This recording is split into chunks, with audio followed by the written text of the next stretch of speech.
কেমন অনুভূতি হলো? ভালো। ভালো? এই শোনো, তোমার এই ভালোর মধ্যে না ওই ইয়েটা নেই। খুব ভালো। এবার ঠিক আছে। না, কেমন যেন মেকানিক্যাল মনে হলো। আচ্ছা, তুমি কি চাইছো? আমার রিয়াকশনটা একবারে ফ্রেশ, যাকে বলে একবার ওই তরতাজা অনুভূতি প্রকাশ। একদম। এই তার চুমুটাও না একবারে ফ্রেশ, নিউ, যাকে বলে একবার ওই নিউ ব্র্যান্ড হলে ভালো হয়।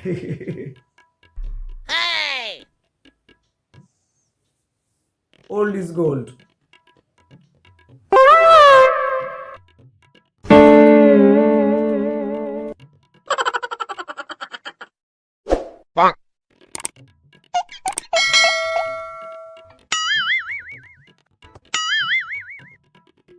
Oh no!